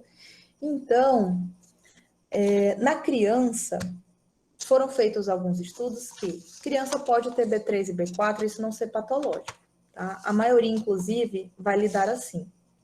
Como que a gente, poxa, eu acho que eu escutei uma B3, eu acho que eu escutei uma B4. Como é que está a clínica da criança? A criança está bem, frequência cardíaca normal? É um adolescente, você coloca ele de pé, o B3 e B4 somem? Opa, isso tem caráter mais benigno. Estou inseguro, quero mandar para o cardio, tem problema? Não. Tá? São sons, geralmente, que a gente vai escutar com a campânula do esteto, tá bom? Então, a gente vai escutar com essa segunda parte, com essa parte menor e mais ovalada do estetoscópio, tá certo? Porque a campânula ela é responsável por escutar justamente esses sons mais graves, de baixa frequência, né, que você precisa de um pouco mais de sensibilidade. Os pediatras têm mania de só usar a campânula do esteto. E eu falo sempre lá no ambulatório, olha, vocês estão comprando esses lítio aí e estão jogando o estetoscópio fora. Porque o diafragma, ele é muito mais potente para a ausculta mais comum do nosso dia a dia. Ele pega sons mais agudos, sons de alta frequência, ele tem uma sensibilidade de diferenciar alguns sons maior. Claro que na criança pequena a gente vai ter dificuldade pelo tamanho, mas usando a referência do externo, dá certo. Ah, tá errado eu usar minha campânula? Não. Mas não deixe de auscultar com o diafragma de vocês, porque senão era melhor vocês, né, só comprarem um diafragma e não ter não, quer dizer, só comprar uma campânula e não um diafragma, né? Então, o esteto ele tem essas duas partes para isso, né? Então, B3, B4, os sons de Korotchkov da ausculta, você tem indicação de usar, assim, a campânula. Putz, estou na UTI NEO, baixo um prematuro minúsculo. Posso usar a campânula? Claro. Mas assim que puder, use o seu diafragma. O poder de ausculta dele é muito alto. Inclusive, a grande diferença dos estetoscópios cardiológicos e não cardiológicos é a potência do diafragma. Então, utilizem, tá? Deu para entender B3 e B4? Isso faz parte da prática clínica de cardiologia pediátrica? Não. Só para nível de curiosidade mesmo, tá?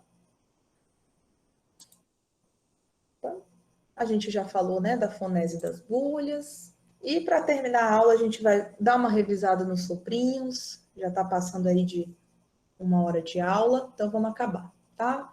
Então, esse esquema aqui é como eu sempre ensino para os alunos lá no ambulatório, lá na enfermaria lá do Hospital da Criança. Não tem erro. Então, sopro, a gente vai fazer 3 perguntas para ele. Quando que ele acontece? Né? Ou qual que é o seu nome? Você é sistólico ou você é diastólico? Tá? Então, eu coloquei meu esteto, né, onde ali na região do tórax, que eu estou desconfiando que tem um sopro, tá? E eu vou perceber se esse sopro está mais relacionado com B1 ou com B2. Poxa, o paciente, a criança, está com 130, 150 de frequência, que coisa difícil, nem consigo ouvir tuntar direito. É um negócio muito rápido. Acalma a criança, coloca no colo da mãe, deixa ela mamar, aí você vai auscultar, tá certo? Então, a criança calma facilita muito pra gente, tá? Coloquei o esteto. Mais próximo de B1, um sopro sistólico. B2, diastólico. Vou palpar o pulso da criança, ainda estou com dúvida para auscultar o tuntar, não sei onde é que está a sístole e a diástole. Né? A propulsão sistólica é o pulso aqui radial, que você sente o tum-tum no seu dedo. Então, ausculta palpando o pulso, não tem erro. Tá? Você vai sentir o sopro sistólico ou diastólico. Com o passar do tempo, fechando o olho, se concentrando, você consegue ver a relação da B1 e do sopro sistólico e da B2 e do diastólico. Tá certo? Então, assim a gente vai falar se ele é cisto, diastólico ou só sistólico e diastólico. O sistólico ainda tem um sobrenome. Ele pode ser ejetivo ou regurgitativo, tá? Preciso colocar se ele é ejetivo ou regurgitativo? Não, tá? Porque isso faz parte, né, do ouvido mais treinado. Então, você conseguindo diferenciar entre sistólico e diastólico, eu já fico muito feliz, tá certo? Se ele é ejetivo ou regurgitativo, geralmente os sopros altos, então sopros que estão aqui nas bordas externais altas, sopros de estenose aórtica, né, sopros de insuficiência pulmonar, né, importantes, eles vão ser sopros de estenose pulmonar, ejetivos, sopros mais altos. A gente fala que sopros médios, borda external média, ou seja, insuficiências tricúspides, né, insuficiências mitrais discretas, a moderadas, elas vão ser sopros regurgitativos. Ele tem um timbre mais suave, né? Quem já escutou uma estenose aórtica sabe o barulho que aquilo faz. Quem já escutou uma insuficiência tricúspide discreta sabe que é um som sistólico, mas ele é mais suave. Ele tem um timbre mais suave ao ouvido de quem está acostumado a escutar. Então, só para saber, sopros altos geralmente a gente vai considerar mais ejetivo, e médio e baixo regurgitativo. Poxa, mas eu escutei uma CIV, uma comunicação interventricular numa criança? E tava explodindo o sopro, era muito, muito. Eu corria com o esteto, tinha sopro em todo canto, eu botava na fontanela, eu escutava sopro, eu botava no pé, era uma coisa louca. Poxa, mas sopro de comunicação interventricular é baixo. Mesmo assim, se você for descrever o sopro da comunicação, então, um sopro sistólico é regurgitativo em borda external esquerda, direita, baixa, tá? Mesmo assim, porque ele está localizado em uma região baixa do externo. Então, por convenção, o da CIV pequena, apesar de ser um sopro que chama muita atenção, né? Porque o buraquinho é pequeno, então o turbilhonamento ali vai ser grande, tá? Todo sopro alto, nada a ver. O doutor falou que se o sopro é muito, muito forte, geralmente não é nada. Isso para CIV geralmente está certo. Quando o buraco é pequeno, turbilhona mais.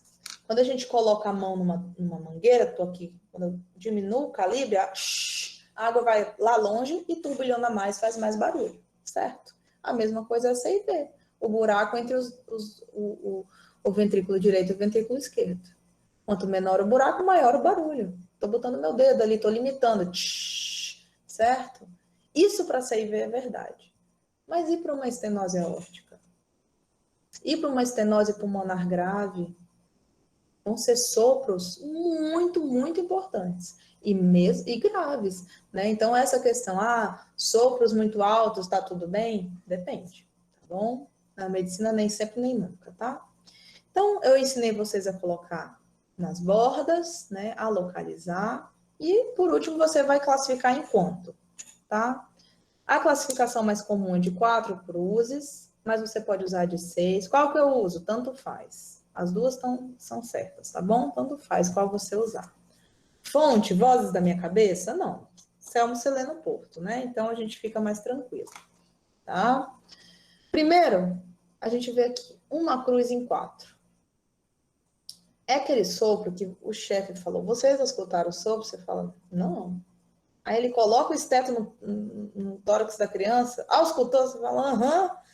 Cara, é muito difícil escutar aquele sopro. Eu fechei meu olho, eu concentrei, eu quase pedi para o lactente parar de respirar, porque eu não consigo escutar. Que sopro difícil, tá? Esse é o sopro uma cruz. Ou você precisa de muita manobra, ou você precisa de silêncio, segura a respiração, enfim, é um sopro difícil de escutar. O brinco que o chefe escutou e a gente não, né? Só para ficar gravado na memória, tá? 2 cruzes. Coloquei meu esteto, ok. Auscultei, realmente tem um sopro, não tive grandes dificuldades. Terceiro, 3 cruzes. Quando a gente fala de irradiação, ou seja, eu coloquei o meu esteto aqui na borda external direita média. Auscultei um sopro. Eu subo o meu esteto, eu consigo ainda auscultar o sopro. Eu estou andando pelo externo e eu ainda consigo auscultar o sopro. Aqui ele é mais alto. Mas quando eu desço, eu ainda escuto, mas ele é mais baixo. Mas ainda tem o mesmo timbre. É a mesma música que ele está cantando. Só é, né, o volume um pouco mais baixo. Então, isso é irradiação. Quando você consegue auscultar a mesma melodia no volume mais baixo. Tá? Por isso que eu falo para vocês que a ausculta cardiovascular é por comparação, é que nem a ausculta pulmonar grega, compara um lado com o outro. Auscultei aqui, aqui, aqui. Aqui. Não, aqui é mais alto. Aqui embaixo. Não, aqui é mais alto. Por quê? Porque quando vocês perdem encaminhamento, avaliação de sopro pancardíaco, o cardiologista ele sente vontade de chorar, assim, né? Ele chora, ele sofre. Pô, o cara escreveu vários livros sobre a ausculta de sopro, vocês estouram pancardíaco, dói. Então, a partir de hoje, ou seja focos, tanto faz, ou seja borda, só sistólico ou diastólico, e classifica nas cruzes para avaliar esse sopro. Tá? Então, se o sopro ele vai para outros lugares, só que com tonalidades diferentes, a irradiação, 3 cruzes. Coloco minha mão sobre o externo do paciente. Sinto tremer, esse sopro treme, ele tem vibração, tá? Então, é um sopro com frêmito, então ele já sobe para 4 cruzes. Coloquei meu esteto, minha mão no paciente, tem um frêmito muito forte. Nossa, que frêmito forte. Esse sopro deve ser um soprão. Coloquei meu esteto.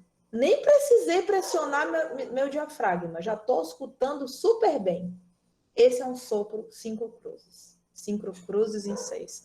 Com o esteto suavemente sobre a pele, você consegue escutar. E os 6 cruzes, o esteto longe ou até sem esteto, você consegue escutar. Há 20 dias atrás, mais ou menos, a gente auscultou. Quem estava lá comigo, na enfermaria, na UTI, lá no ambulatório, a gente encaminhou uma paciente com diagnóstico de cardite reumática, uma insuficiência mitral muito importante, uma cardite muito grave, né? E o paciente tinha sopro 6 em 6. Eu falei, aproveita que esse aí é quase nunca. Né? Então, realmente acontece. Então, não está errado classificar em 1 em 4, porque é o mais comum que a gente vê, mas, claro, lembrando que existem sopros que são gritantes, né? Literalmente. Eles vão ter essa classificação maior. Ficou alguma dúvida da classificação dos sopros? Nope. Então, vamos treinar. Abre aí o microfone. Se ninguém responder, eu vou me embora. Tá? Vamos falar. Aqui tá átrio direito, ventrículo direito, artéria pulmonar. Eu vou falar para quem? Ui! Se tiver online, se tiver aqui, já era. Vamos ver. Tiago Aragão, pode ser? Você tá vivo, cara? Estou vivo, doutora. Ui! Então, bora lá, Tiago, vai ser você. Eu vou te falar que essa válvula pulmonar, aqui, tá? Ela não fecha direito. Quando a gente fala que uma válvula não fecha direito, ela é insuficiente, perfeito? Ok. Beleza. Se essa válvula é insuficiente, ou seja, se ela não fecha direito, o sopro que eu vou escutar, ou seja, a passagem errada de sangue por aqui, vai ser na sístole ou na diástole? Vai ser na diástole. Beleza.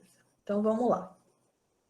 Vamos ver se o que o Thiago falou, se ele acertou. Então, o sangue vem pelo retorno venoso, veia cava superior, veia cava inferior, cai no átrio direito relaxa, válvula tricúspide abre na diástole, fase rápida, cai todo o sangue no ventrículo direito, coração dá aquela última contraidinha, o átrio direito, cai o restante do sangue do ventrículo direito, acabou a diástole, válvula tricúspide fecha, sístole ventricular. Eu falei que essa válvula tem dificuldade para abrir? Não. Eu falei que ela tem dificuldade para fechar. Então, ela abre super bem, o sangue passa para a artéria pulmonar sem dificuldade nenhuma, tá? E essa válvula fecha para o sangue que estava indo para a artéria pulmonar não refluir para o ventrículo direito, perfeito? Sempre para frente, nunca para trás. Só que eu falei para o Thiago que essa válvula não fecha direito. E o sangue que estava indo para a artéria pulmonar no final da sístole ventricular volta para o ventrículo direito, porque a válvula pulmonar é insuficiente. Tá? Quando que o sangue volta? Eu falei que na sístole a válvula pulmonar abre e tá tudo bem. Então é na diástole, é quando o sangue relaxa, que o sangue vai voltar e por essa válvula ser incompetente, ela não fechar direito, ela ser insuficiente, vaza sangue da artéria pulmonar para o ventrículo direito. Isso é insuficiência pulmonar, é um sopro diastólico. Vocês podem brincar com todas as válvulas. Ok, então eu vou dizer aqui, a válvula aórtica, ela não fecha direito. A gente dá o nome disso de estenose, quando não fecha direito. Então, estenose aórtica.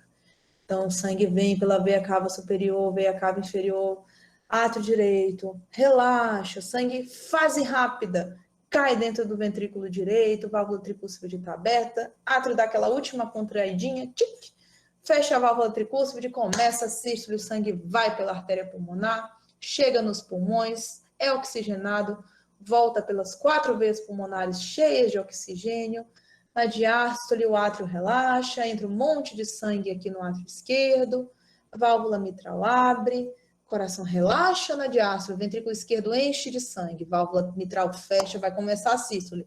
Na sístole, o sangue passa pela artéria, pela aorta, válvula aórtica. Só que eu falei para vocês que essa válvula aórtica não abre direito, ela é toda dura.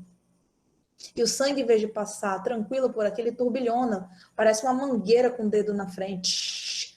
E você vai escutar o barulho disso, que é o sopro do turbilhonamento do sangue. Tá? É um sopro que acontece na sístole, o ventrículo esquerdo contrai, passando o sangue pela artéria, né, pela válvula aórtica que deveria estar bem abertinha, e ela é uma válvula estenótica, tá? E você vai escutar um sopro sistólico, né, da estenose da válvula aórtica. Você pode brincar com a mitral, você pode brincar com a tricúspide, você pode fazer todo esse caminho. Eu posso decorar se o sopro sistólico e diastólico de todas as válvulas? Pode, você pode fazer o que você quiser, se você tiver essa memória, ótimo.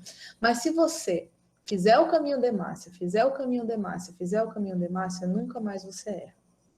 Se você fizer o caminho da hemácia para toda doença do coração, para toda cardiopatia congênita, principalmente essas nossas da infância, que é cheio de shunt, que vai ser a próxima aula, se a gente sabe para onde o sangue vai e da onde ele vem, a gente nunca mais erra, nem sopro, nem, né, a história da doença, nem clínica, a gente não vai precisar decorar nada.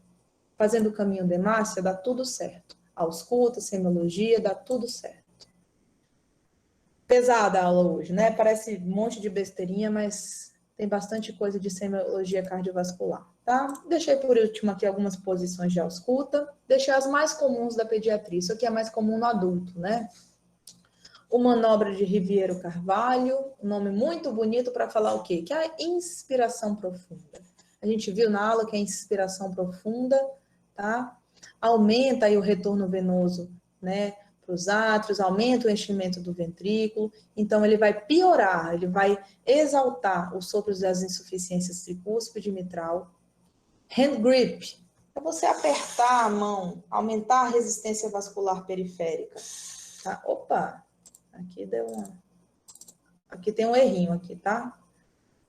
Aqui é aumenta o retorno venoso, tá bom? Depois eu corrijo aqui na aula, tá?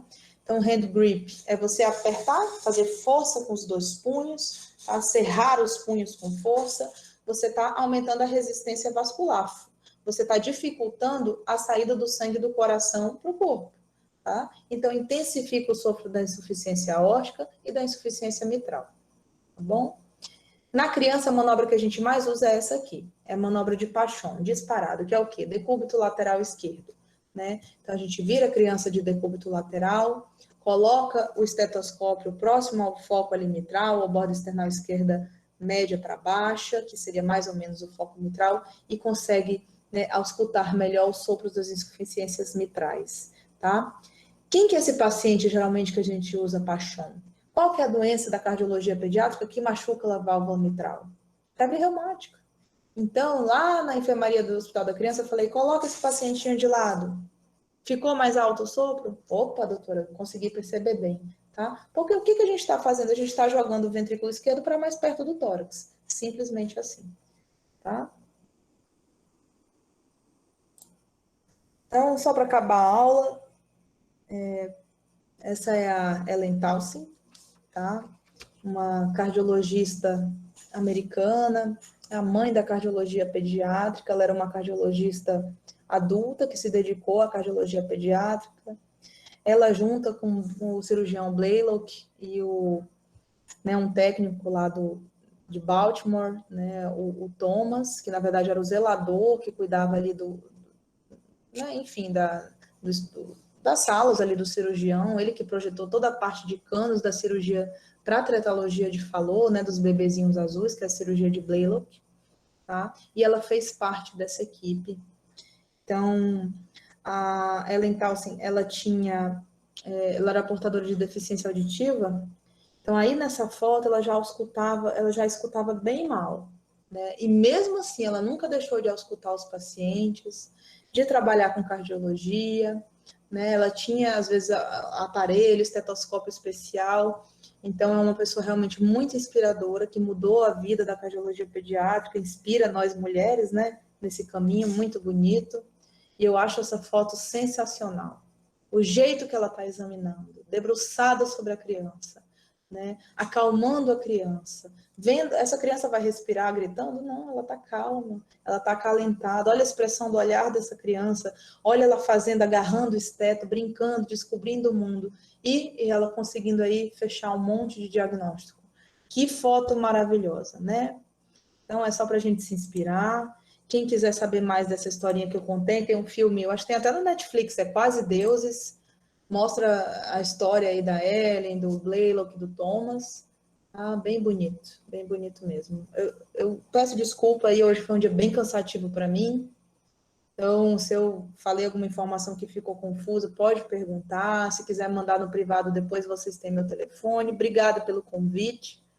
E é isso, pessoal. Alguém tem alguma dúvida, pessoal? Eu tenho. Então, manda, Letícia. É só na hora que a senhora falou do arco aórtico saindo do ventrículo direito, Na eu fiquei transposição, numa. quando na Isso, cerrada ali, né? Beleza, fala. Então, aí a veia cava superior e inferior tá chegando ali no ato direito, certo? O Tá. sangue desoxigenado. E aí ele vai para o ventrículo direito e vai direto pro resto do nosso sistema, né? No nosso corpo. Eu fiquei em dúvida disso, não é? Como que Tem que fazer cirurgia dá nesse certo, caso? né? Como que dá Tipo certo? assim, vai vir sangue desoxigenado pro nosso sistema, Exato. e aí você tem que fazer uma cirurgia? Tem. Legal você perguntar. Então, na transposição de grandes artérias, lembra que ela é doença cianogênica, ou seja, que tem cianose, tá? Da cardiopatia congênita mais comum. Então, quando perguntarem para vocês em prova, ou quando você vai examinar uma criança no berçário e ela é cianogênica, precoce, e você desconfia de cardiopatia, a primeira coisa que tem que vir à sua cabeça é a transposição de grandes artérias. Falou, atresia de válvula tricúspide, são cianogênicos? São. Síndrome de hipoplasia do coração esquerdo? São, tá? Mas a primeira que você pensa é transposição. Isso é a mensagem daqui, a primeira, tá? Então, o caminho da hemácia, o sangue não oxigenado vem pela veia cava superior, veia cava inferior, cai no átrio direito, ventrículo direito, sístole ventricular, sangue não oxigenado vai para o pulmão, o sangue não oxigenado é oxigenado, volta pelas veias pulmonares, cai no átrio esquerdo, ventrículo esquerdo, opa, volta, esse é o normal, estou cansada. Tá? Então, bora aqui. A gente falou o normal, tá? Então, as veias são normais na transposição, geralmente, tá? Tanto as veias pulmonares quanto as cavas. Então, o sangue vem não oxigenado pelas cavas, átrio direito, ventrículo direito. Aorta, porque o vaso está trocado. Então, do ventrículo direito sai a aorta. Então, o sangue não oxigenado, como você falou, vai pela aorta e vai irrigar todo esse corpo. Então, a criança vai ser cianótica? Vai. Tá? Sangue não oxigenado vai para todo o corpo e volta pelas cavas. Da cavas vai para o átrio direito, ventrículo direito, pulmão. A aorta volta para as cavas. Então, fica uma circulação praticamente em paralelo, certo? Aqui, o sangue volta do pulmão pelas veias pulmonares, átrio esquerdo, ventrículo esquerdo, pulmão, pulmão, pulmão, pulmão, pulmão, corpo, corpo, corpo, corpo. Não oxigenado, não oxigenado, oxigenado no pulmão, oxigenado no pulmão. A única forma dessa criança sobreviver é, no período intraútero, ou ela ter uma boa CIA, uma comunicação entre os átrios que misture esse sangue, ou ela ter uma CIV. Concorda? Porque se esse paciente não tiver shunt, não tiver como misturar esses dois sangues, do corpo vai para o corpo, do corpo vai para o corpo, do pulmão fica do pulmão, e essa criança morre de hipóxia. Né?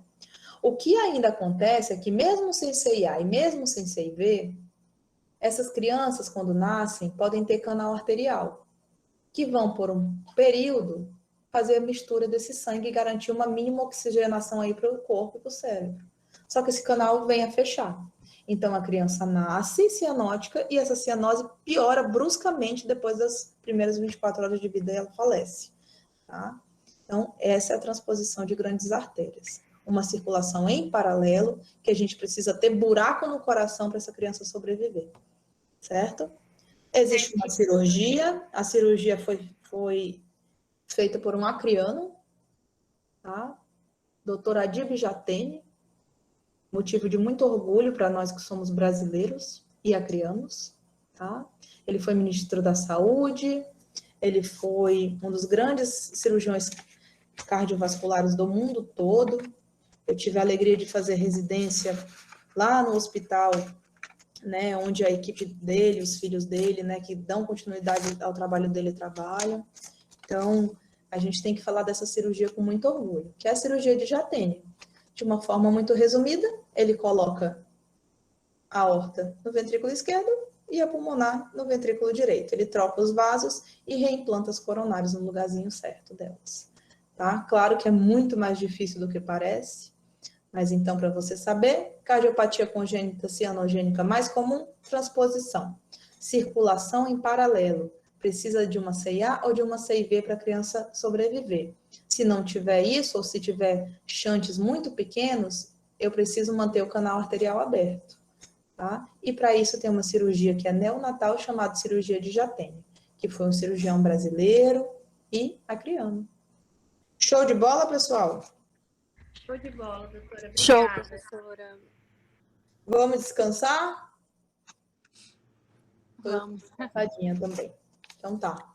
Doutora, Vai. só queria te agradecer em nome da Liga.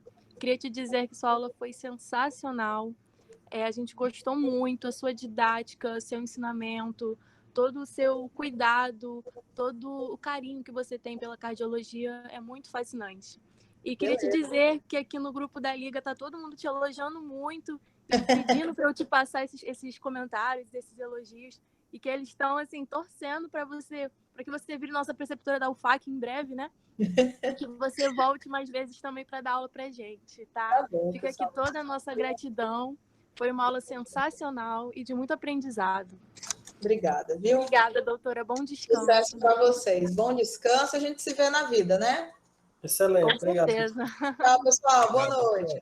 Tchau, boa noite.